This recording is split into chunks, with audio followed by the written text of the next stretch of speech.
ओम ब्रीं बृहस्पतये नमः। प्रथम गिरा गणपति सुमिरी, गौरीपति अभिराम। पवन तनय रघुवंश मणि, मनमोहन घनश्याम। गुरु बृहस्पति की कथा, जन जन वन दातार। राम लग्न भाषा रचियो, जनमन गण सुखसार। बृहस्पतिवार के व्रत की महिमा। बृहस्पतिवार व्रत करने से मनुष्य की सब मनोकामना पूर्ण होती है। इसके व्रत करने से देव गुरु महाराज बृहस्पति प्रसन्न होकर व्रतकर्ता को विद्या, बुद्धि, धन, धान्य और पुत्र पौत्र आदि से संपन्न कर उसके सब मनोरथों को पूर्ण करते हैं। इसमें कुछ संदेह नहीं है। गुरु बृहस्पति देवताओं के भी देवता और महान शक्तिशाली हैं। जो लोग बृहस्पतिवार का व्रत करते हैं उनका परिवार सर्वदा सुखी रहता है और उनके घर में सर्वदा शांति बनी रहती है। अतएव यह व्रत सब व्रतों में उत्तम और बहुत ही फलदायक है। स्त्री हो या पुरुष, सभी के लिए यह व्रत सुखदायक और हितकारी है, क्योंकि इसके स्वामी देवताओं के गुरु बृहस्पति हैं। जिन लोगों ने बृहस्पतिवार का व्रत किया उनके सब मनोरथ पूर्ण हुए। आइए जानते हैं बृहस्पतिवार व्रत की विधि। जो स्त्री पुरुष बृहस्पतिवार का व्रत करे उन्हें बृहस्पतिवार के दिन सिर नहीं धोना चाहिए, अर्थात सिर में मिट्टी तथा साबुन आदि का न लगाना और न सिर मलना चाहिए। बृहस्पतिवार के व्रती को दिन में एक ही समय का आहार करना योग्य है। व्रत करने वाले को विष्णु भगवान की पूजा करनी चाहिए तथा जहाँ कहीं भी बृहस्पति जी की मूर्ति स्थापित हो वहाँ जाकर उनकी मूर्ति का पूजन करे, और जहाँ न हो वहाँ इनके नियमानुसार तो सर्वत्र पूजा करने योग्य है। इनके व्रती को भोजन हेतु चने की दाल, चने का हलवा आदि इस प्रकार पीला आहार ग्रहण करना चाहिए। व्रती को चाहिए कि उस दिन नमक का सर्वथा ही परित्याग करे। वह पीले वस्त्र पहने, पीत पुष्प ग्रहण करे, पीला फल लेवे और इस प्रकार पीला चंदन, पीला वस्त्र और पीले फूल से ही उनकी पूजा करे। हाथ में चने की दाल, गुड़ और पीला फूल लेकर बड़े प्रेम से बृहस्पति की इस कथा को पीले वस्त्र में चने की दाल, बतासा और धातुओं में सोना अथवा पीतल लेकर बृहस्पति भगवान को अर्पण कर पूजा करे। उसके पश्चात कथा सुने। यही बृहस्पति भगवान की पूजा की विधि कही गई है। बृहस्पति भगवान की प्रसन्नता के लिए बृहस्पतिवार के दिन व्रत करके श्री विष्णु भगवान की पूजा करें, और यदि ऐसा अवसर उपलब्ध न हो तो केले के वृक्ष में जल डालें। बृहस्पति जी की कथा सुनने और पूजन करने में व्रत करने वाले को मन, वचन और कर्म से सर्वथा ही शुद्ध रहना चाहिए, और जब तक कथा सुने वहां से उठे नहीं और न बोले, अर्थात मौन भाव से सुने। इस प्रकार बृहस्पति जी से उनमें विश्वास और हित कामना की भावना रखे। बृहस्पति देव की प्रसन्नता के लिए व्रती हो अथवा कोई भी दुखी या सुखी मनुष्य पोखराज की अंगूठी धारण करे। इससे बृहस्पति जी उस पर प्रसन्न होते हैं। बृहस्पति जी के लिए पीला ही नैवेद्य अर्पण करना चाहिए। बृहस्पति व्रत रखकर स्नान आदि से निवृत्त हो इस कथा को सुने तथा सब पीली वस्तुओं से मूर्ति के न होने पर केले की पूजा करें। इस प्रकार बृहस्पति जी को पीला पेड़ा, गुड़, चने की दाल, पीला वस्त्र तथा पीला नैवेद्य अर्पण कर अपनी भलाई के लिए बृहस्पति का दर्शन कर उनसे प्रार्थना करें। लोगों में वही पीला प्रसाद वितरण करें। इसमें श्रद्धा भक्ति सहित जिसकी जितनी शक्ति हो उसके समान ही पूजन करें, तो इससे बृहस्पति भगवान प्रसन्न होते हैं। बृहस्पतिवार व्रत कथा की पहली कहानी। पूर्व काल में एक बड़ा प्रतापी राजा राज्य करता था, जो बड़ा ही दानी और ब्राह्मण, गुरु, देवता तथा पितरों की पूजा करने वाला था। उसकी साधुता, धार्मिकता समस्त देश में प्रसिद्ध हो गई थी। उसके द्वार से कोई याचक निराश होकर नहीं जाता था और वह नित्य देव मंदिरों में दर्शन करने जाता। प्रत्येक गुरुवार को वह बृहस्पति भगवान का व्रत रखकर पीले वस्त्र, पीले फल फूल और नैवेद्य आदि से उनकी पूजा करता हुआ दीन दुखियों की सहायता में सर्वदा तल्लीन रहा करता था। परंतु वह जितना ही धार्मिक था, उसकी रानी उतनी ही अधार्मिक और बुद्धिहीना थी। उसे अपने राजा की यह बातें और धार्मिक दान पुण्य करना अच्छा नहीं लगता था। वह दिन रात अपने ऐश आराम में लगी रहती और मनमाने सब कार्य किया करती थी। दान पुण्य और देव दर्शन तथा दीन दुखियों की सहायता में उसका मन कदापि न लगता तथा वह बड़ी ही कृपण थी। वह धर्म कार्य से राजा को मना करती और कहती कि आप यह सब क्यों करते हैं, किंतु वह धार्मिक राजा नियम पूर्वक अपने सब कार्य किया करता था। इसका यह नतीजा था कि राजा की धर्मशीलता से उस रानी का भी कोई अनिष्ट नहीं होता था और सारी प्रजा सुख से अपने अपने घरों में निवास करती थी। एक दिन राजा जब वन में शिकार को चला गया और रानी अपने दासियों सहित घर पर निवास करती थी, तब संयोगवश उसी दिन वहां एक साधु का वेश धारण किए हुए बृहस्पति जी राजा के द्वार पर भिक्षा मांगने को आ पहुँचे। उन्होंने राजद्वार पर आकर राजा की जय मनाई और भिक्षा की याचना की। राजा तो घर पर था नहीं। रानी ने कहा, हे साधु जाइए, इस समय राजा यहाँ नहीं है जो भिक्षा और दान देते हैं, बिना उनके कौन देगा। साधु महाराज ने कहा, रानी जी आप तो विद्यमान ही हैं, मुझ भिक्षुक को कुछ भिक्षा देने में आप भी समर्थ हैं। रानी ने कहा, महाराज मैं इस तरह के झंझटों में नहीं पड़ना चाहती। इस दान पुण्य से तो मैं बहुत घबरा गई हूँ। व्यर्थ एक पवारा खड़ा रहता है, फिर मुझे गृह के कामों से ही अवकाश नहीं मिलता। यह सब काम राजा साहब ही करते हैं, उन्हीं के लिए योग्य है। परंतु मैं समझती हूँ कि इस धनी रहने से तो निर्धन रहना ही अच्छा है, क्योंकि यह सब बहुत सा बखेड़ा तो नहीं करना होगा। क्या आप कोई ऐसा उपाय जानते हैं जिससे यह धन न रहे और मुझे शांति और चैन मिले? यदि आप जानते हो तो बतलावे। बृहस्पति भगवान ही तो वहाँ साधु बनकर आए थे। उन्होंने कहा, यह तुम क्या कह रही हो? भला संसार में ऐसा भी कोई होगा जिसे संतति और धन न प्यारा हो? भला इससे भी कोई दुखी होता है? हे देवी, इन दो बातों की तो सभी को चाह रहती है, चाहे कोई धर्मात्मा हो या अधर्मी, सभी धन की इच्छा करते हैं। इस धन की महिमा को तो मैं क्या कहूँ। ऋषि, धर्मात्मा और अधार्मिक सभी को धन की सब प्रकार से आवश्यकता पड़ती है। यदि तुमको भगवान ने धन अधिक दिया है तो उसका सदुपयोग करो। महात्मा कबीर ने कहा है, भूखे को भोजन, नंगे को चीर और प्यासे को नीर, इतना बांटे सत्य कबीर। तुम्हारे पास धन है तो भूखे मनुष्यों को भोजन कराओ, पौसरे बैठाओ, जिनके वस्त्र न हो उन्हें वस्त्र दो। इस प्रकार अन्न, वस्त्र और जल का दान करो। धर्मशाला बनवाओ, ताल तलैया, कुआं और बाग बगीचे बनवाओ। आम, आंवला आदि के वृक्षों को लगवाओ और यज्ञ करो। साधु ब्राह्मणों को भोजन खिलाओ। जिनके पास धन नहीं हो उनकी सहायता करो। उनकी कुंवारी कन्याओं का विवाह कराओ। इस प्रकार कितने ही यहाँ दया आदि धर्म के कार्य हैं जिन्हें तुम कर सकती हो। यह क्या कहना है कि सब धन नष्ट हो जावे और मैं चैन की सांस लूं।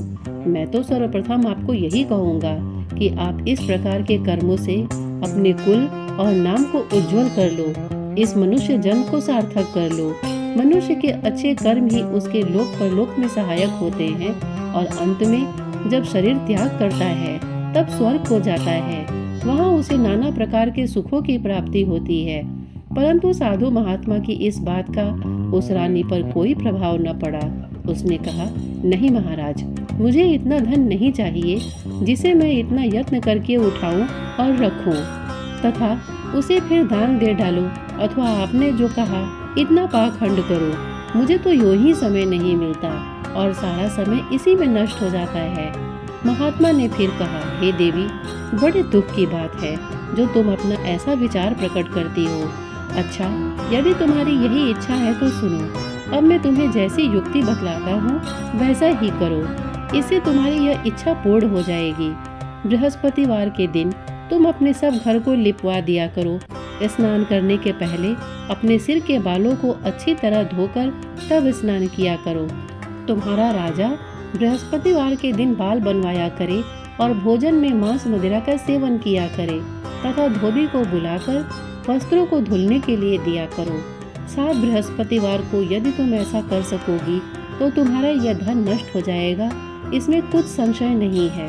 यह कहकर वह महात्मा तो चले गए और रानी ने उस बात को अपने मन में रख लिया। उसने बृहस्पतिवार के दिन वैसा ही किया। फिर तो बृहस्पति देव उस पर कुपित हो गए और 3 बृहस्पतिवार पूरा होते होते उसका राजपाट आदि सब नष्ट हो गया। यहाँ तक कि रानी के घर में खाने तक का ठिकाना न रह गया। उसके सुख चैन के दिन दूर हो गए। दोनों समय की कौन कहे, एक समय के खाने के लाले पड़ गए। तब राजा ने व्याकुल होकर रानी से कहा कि हे रानी जी, आप तो यहाँ रहिए, परंतु अब मुझसे यहाँ नहीं रहा जाएगा, क्योंकि यहाँ तो मुझको सब लोग जानते हैं, जिससे कोई उपाय से या कोई काम धंधा करके भी अपनी जीविका नहीं चला सकता। इसलिए किसी दूसरे देश में जाऊंगा, जहाँ मैं खाने पीने का कोई धंधा नौकरी करके अपने दिन व्यतीत करूंगा। कहा भी है, देश चोरी परदेश भिक्षा। शास्त्र में कहा है कि दूर चले जाने पर मनुष्य का दुर्दिन दूर हो जाता है। यह कहकर राजा ने घर छोड़ दिया और दूर परदेश में चले गए। परंतु वहाँ से भी कुछ अच्छी बुद्धि न प्राप्त हुई तो वन में जाकर वह लकड़ियाँ काटकर शहर में लाकर बेचते और उससे जो कुछ मिल जाता उसी को ले वह किसी तरह अपना पेट पालन कर लेते। इधर रानी भी अपने घर पड़े पड़े उपवास करती, कपड़े लत्ते से फटे हाल पड़ी रहती। किसी दिन इधर उधर से कुछ पा जाती तो खा लेती, और नहीं तो केवल पानी पीकर सो रहती और मारे भूख के करवट बदल बदल कर रात काट लेती। इस प्रकार उसकी यह दशा हो गई कि कई दिन तक उसे खाने को कुछ नहीं मिला और मारे भूख के दम घुटने लगा। तब उसने अपनी एक दासी को बुलाकर कहा, तुम हमारी पुरानी दासी हो, इस समय तुम हमारी इतनी सहायता करो कि हमारी बहन के यहाँ जाकर उससे हमारा दुख कहकर हमारे लिए सहायता में कुछ अन्न मांग लाओ। हमारी बहन नेक और धनवान है, वह अवश्य ही हमारी सहायता करेगी। यदि वह कुछ सहायता कर देती तो हमारे कुछ दिन खाने को हो जाता, और नहीं तो 10-5 सेर बेझड़ ही मांग लाना। दासी उसकी बहन के घर गई। जिस समय वह दासी उसकी बहन के पास पहुंची, उसी समय वह बृहस्पति का व्रत किए कथा सुनने को बैठी थी। उसने उसी समय कहा कि हे रानी, मैं आपकी बहन के पास से आई हूँ। आपकी बहन इस समय बड़े कष्ट में है, आप उनकी कुछ सहायता करें, और नहीं तो 10-5 सेर बेझड़ ही उनके लिए दे देवे तो कुछ दिन कट जाएंगे। दासी ने कई बार कहा, परंतु रानी ने ध्यान नहीं दिया और ना कुछ बोली, क्योंकि वह मौन भाव से एकाग्रचित हो बृहस्पति भगवान की कथा सुनने में लीन थी। जब रानी कुछ न बोली तो वह मन में उदास हो अपने घर को लौट उस रानी के पास चली आई जिसने उसे भेजा था, और आकर रानी से कहा कि आपकी बहन तो बड़ी घमंडी है, वह सहायता और बेझड़ क्या देती, उसने तो मुँह से एक बात भी न की। उसे सुन रानी ने कहा, यह उसका दोष नहीं है, यह सब अपने बुरे दिन की बात है। जब बुरे दिन आते हैं तब तृण भी पहाड़ बन जाता है और मित्र भी शत्रु हो जाते हैं, तथा कोई भी उस दुखी का साथ नहीं देता। इधर तो यह बात हुई। उधर जब वह रानी बृहस्पति जी की कथा सुनकर उठी तो उसे ख्याल हुआ कि मेरी बहन की दासी आई थी और व्रत की कथा सुनने में मैंने उसे कुछ बात भी नहीं की। इस बात को विचार कर वह किंचित शांत रही और जानकर भाव भक्ति से पूर्ण सप्रेम विष्णु का पूजन किया। उसने भगवान की पूजा की। विसर्जन कर वह सीधे अपनी बहन के घर गई और कहा कि हे बहन, तुम्हारी दासी मेरे पास गई थी, परंतु मैं बृहस्पतिवार का व्रत किए बैठी थी और मौन भाव से कथा सुन रही थी। उस कथा में जब तक कथा पूरी न हो जाए बोला नहीं जाता और न वहाँ से उठा ही जाता है। इस कारण वह लौट आई और कहा, बहन, उसे आपने मेरे पास किस लिए भेजा था? रानी बोली, बहन, मेरे पास अन्न नहीं था। तुम तो जानती हो कि इधर हमारे घर की दशा बड़ी शोचनीय हो गई है, इसलिए मैंने दासी को तुम्हारे पास 5 सेर बेझड़ लेने के लिए भेजा था, परंतु वह खाली हाथ लौट आई। मैंने सोचा कि तुम किसी काम में फंसी होगी, जिससे दासी को यूं ही लौटा दिया होगा। रानी बोली, नहीं बहन, उसने तो मुझसे कुछ नहीं कहा था, परंतु यह क्या बात है? मैं तो समझती हूँ कि तुम्हारे घर में ही बेझड़ मौजूद है। तुम अपने घर में फिर देखो। अपनी बहन के ऐसा कहने पर रानी ने जब घर में जाकर देखा तो बेझड़ से भरा हुआ एक घड़ा मिल गया। अब तो वह रानी और बांदी बहुत ही खुश हुई। बांदी ने कहा, हे रानी, यूँ तो भोजन के अभाव में हम लोग नित्य ही व्रत करते हैं, इसलिए मेरी समझ में ये आता है कि यदि हम लोग इनसे यह व्रत विधि और कथा पूछ ले और किया भी करें तो कोई हानि नहीं है। रानी ने कहा, कोई हानि नहीं है, अवश्य ही पूछ लिया जाए। रानी ने अपनी बहन के समीप बैठकर पूछा कि हे बहन, बृहस्पति के व्रत का क्या विधान है और वह व्रत कैसे किया जाता है। उस धार्मिक रानी ने कहा, बहन, बृहस्पति भगवान की कथा में कोई विशेष झंझट नहीं करनी पड़ती। केवल चने की दाल और मुनक्का से विष्णु भगवान का केले की जड़ में पूजन करना चाहिए तथा वहाँ दीपदान भी करे, अर्थात दीपक जलावे। उस दिन पीला भोजन करे और कहानी सुने। ऐसा करने से गुरु बृहस्पति प्रसन्न होते हैं। उनकी प्रसन्नता से अन्न, धन और पुत्र की प्राप्ति होती है तथा मनुष्य की सब कामनाएं पूर्ण हो जाती हैं। यह सुन उस रानी और दासी दोनों ने निश्चय किया कि बृहस्पति का व्रत अवश्य करेंगे। जब 7 दिन के बाद बृहस्पति का दिन आया तो उन दोनों ने व्रत किया।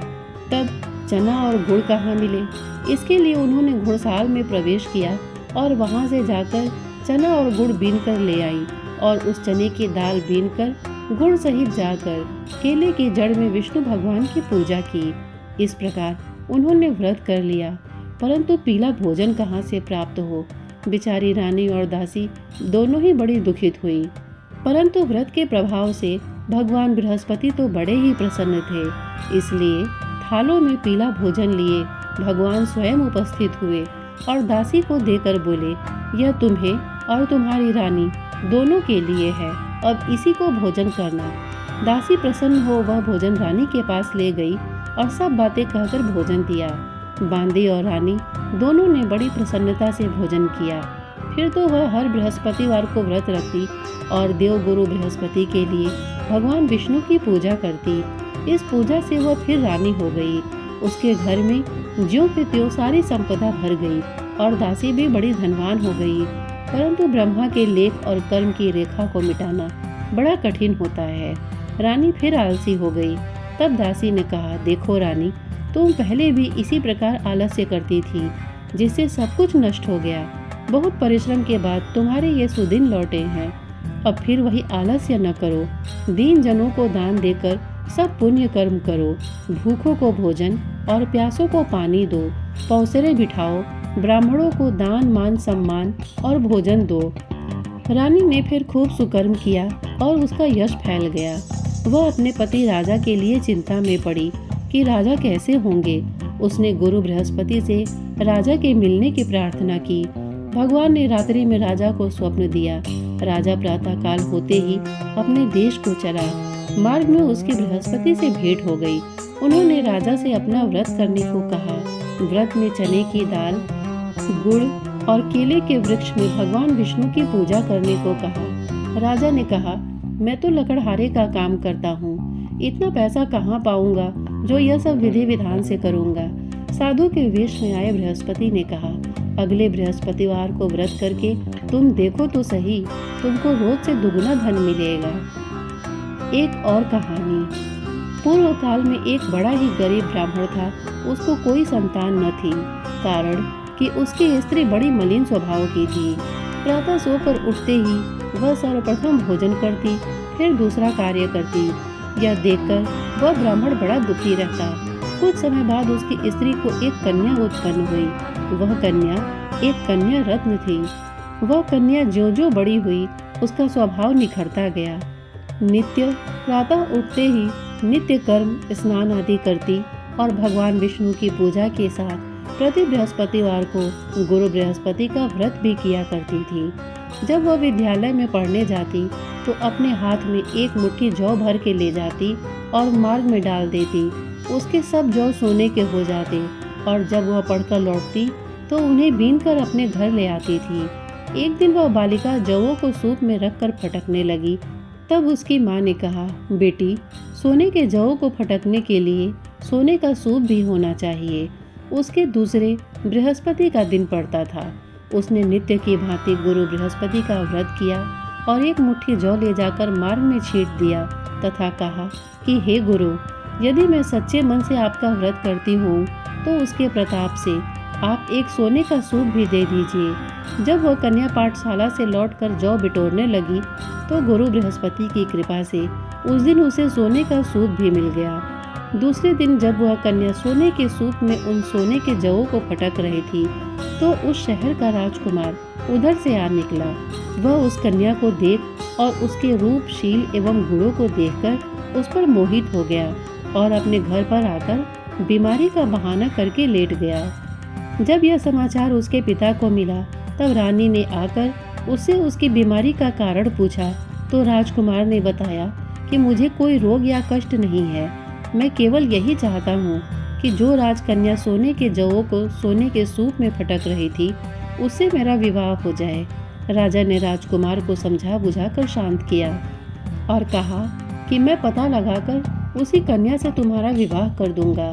राजकुमार ने कन्या के घर का पता बतलाया। राजा का मंत्री उस ब्राह्मण के पास गया और सब समाचार कहा। ब्राह्मण ने सविधि अपनी कन्या राजकुमार को दे दी। कन्या के जाते ही ब्राह्मण पूर्ववत दरिद्र हो गया। अन्न वस्त्र से दुखी उसका एक एक दिन मुश्किल से व्यतीत होने लगा। एक दिन वह दुखी पिता अपनी कन्या से भेंट करने को गया। कन्या पिता की दीनता देखकर बोली कि पिताजी, आप मेरी माताजी को यहाँ लिवा लाइए, मैं उनको वह युक्ति बतलाऊंगी जिससे आपकी गरीबी सर्वदा के लिए दूर हो जाएगी। ब्राह्मण घर गया और अपनी पत्नी को कन्या के घर लिवा आया। कन्या ने अपनी माता को समझाते हुए कहा कि माताजी, आप नित्य प्रातः उठकर नित्य क्रिया से निवृत्त होकर स्नान आदि करके भगवान विष्णु की पूजा किया करें तो आपके घर की सारी दरिद्रता दूर हो जाएगी।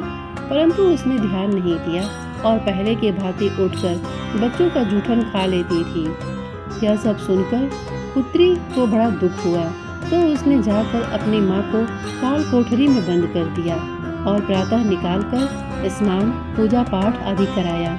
इससे उस ब्राह्मणी की बुद्धि ठीक हो गई और वह बृहस्पतिवार का व्रत करने लगी। बृहस्पति भगवान के व्रत से वह ब्राह्मण धनवान और सुखी हो गया तथा मरने पर वे पति पत्नी स्वर्ग के सुख को प्राप्त हुए। उधर वह राजा जो लकड़हारे का कार्य करके अपनी जीविका चलाता था और साधु महात्मा के कथन से जब बृहस्पति का व्रत किया तो उसके लकड़ी के व्यापार में दूना चौगुना लाभ होने लगा। परंतु किसी एक दो बृहस्पतिवार का व्रत उसने नहीं किया तो गुरु बृहस्पति की नाराजगी से उसे बड़ा कष्ट हुआ। उस दिन उस नगर के राजा ने यज्ञ किया जिसमें उसने यह घोषणा कर दी कि कोई मनुष्य अपने घर भोजन न करे, न अग्नि जलावे, सभी मेरे घर आकर भोजन करे। जो इस आज्ञा का पालन नहीं करेगा उसे फांसी पर लटका दिया जाएगा। राजआज्ञा से सभी भोजन करने को गए। यही एक लकड़हारा कुछ देर से पहुंचा, इसलिए राजा उसे अपने साथ घर लिवा गए और जब भोजन करा रहे थे तो रानी की दृष्टि खूंटी पर पड़ी जिस पर नौलखा हार लटका हुआ था, वह न दिखा। रानी ने सोचा कि इसी मनुष्य ने हार चुरा लिया है। फिर उसी समय उसको जेल खाने में डाल दिया गया। जब राजा जेल खाने में गया तो विचार करने लगा कि यह तो न जाने मेरे किस जन्म का दुष्कर्म था जिससे मुझे यह दुख प्राप्त हुआ। उसी समय बृहस्पति जी साधु के वेश में उसके समक्ष आए और कहा कि तुमने बृहस्पति जी का व्रत नहीं किया, इसी से तुमको यह दुख प्राप्त हुआ है। खैर, अब कल ही बृहस्पतिवार है, इसी जेल खाने के फाटक पर तुमको पड़ा हुआ 4 पैसा मिलेगा, उसी से तुम व्रत कर लेना। और उधर राजा को स्वप्न दिया कि हे राजा, तुमने जिस व्यक्ति को जेल खाने में भेजा है वह सर्वथा निर्दोष है और वह राजा है, उसको छोड़ दो। रानी का हार उसी खूंटी पर है, यदि नहीं छोड़ोगे तो तुम्हारा राज्य नष्ट हो जाएगा। राजा ने स्वप्न देखकर सवेरे उठकर देखा तो हार खूंटी पर दिखाई दिया। उसे देखकर राजा ने प्रसन्न होकर लकड़हारे को बुलाकर क्षमा मांगी तथा उसे राजा के योग्य सुंदर वस्त्र आभूषण देकर विदा किया। राजा अपने नगर को चला गया। जब वहां पहुंचा तो क्या देखता है कि अब तो यहाँ सब सुख छाया हुआ है। चलते चलते वह घर पर आए। यहाँ रानी ने राजा के स्वागतार्थ पहले से ही बांदी को द्वार पर भेज दिया था। बांदी बड़े स्वागत से राजा को महल में लिवा ले गई। राजा ने क्रुद्ध होकर रानी से पूछा, यह धन वैभव तुमको किस प्रकार मिल गया? उसने कहा, यह सब गुरु बृहस्पति के व्रत करने की महिमा है। राजा ने कहा, बड़ी अच्छी बात है, अब मैं यह व्रत नियम पूर्वक करूँगा। और यहाँ तक कि सर्वदा राजा के दुपट्टे में चने की दाल बंधी रहती थी और दिन में 3 बार गुरु महाराज की कहानी कहा करता था। एक दिन वह राजा घोड़े पर सवार होकर अपनी बहन के घर उसे देखने चला। मार्ग में उसने देखा कि एक मुर्दे को लेकर कुछ लोग स्मशान को जा रहे हैं। राजा ने कहा, अरे भाइयों, जरा ठहर जाओ और बृहस्पति भगवान की कथा सुन लो।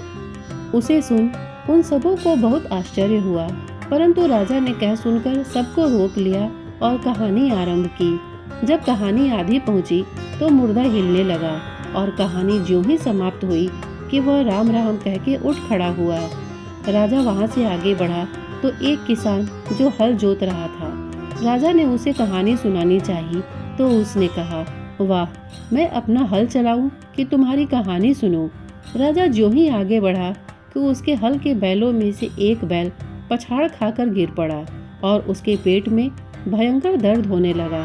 उसी समय उसकी माँ उसके जलपान के लिए जो रोटी और पानी लेकर आई तो उसके पेट में दर्द होता पाया और जब पूछा तो बेटे ने सब बात कह सुनाई।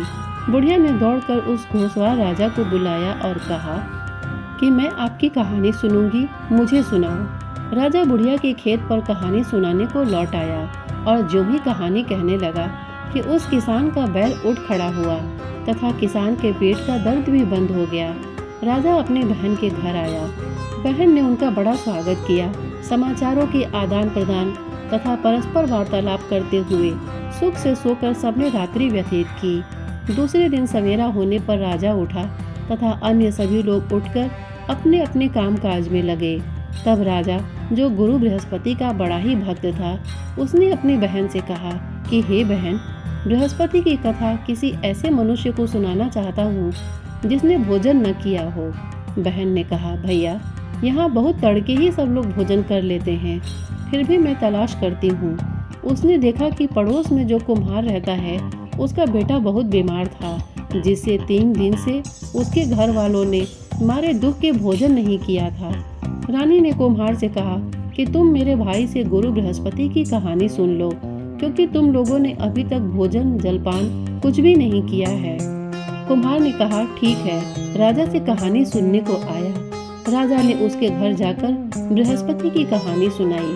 उसके प्रताप से उसके लड़के की सारी बीमारी दूर हो गई और उसे आराम हो गया। लोग राजा से प्रार्थना करने लगे। दूसरे दिन जब राजा अपने घर को चलना चाहा तो उसने बहन से भी चलने को कहा। बहन ने अपनी सास से जो ही आज्ञा मांगी तो उसने कहा, अच्छा तू जा, परंतु अपने बच्चे को न ले जाना, क्योंकि तेरा भाई संतान रहित है। तब बहन ने अपने भाई से कहा कि भैया, मैं तो चलूंगी, परंतु मेरे बच्चे लोग नहीं जा सकेंगे, क्योंकि माता जी की आज्ञा नहीं है। राजा बोला, जब बच्चे ही नहीं जाएंगे तब तुम ही चलकर क्या करोगी। निराश राजा अपने घर को लौट आया और राजा ने अपनी रानी से कहा कि मैं संतानहीन हूँ, जिससे सभी लोग मुझसे परहेज करते हैं। रानी ने कहा, घबराइए नहीं, बृहस्पति भगवान की कृपा से हमें भी संतान की प्राप्ति होगी।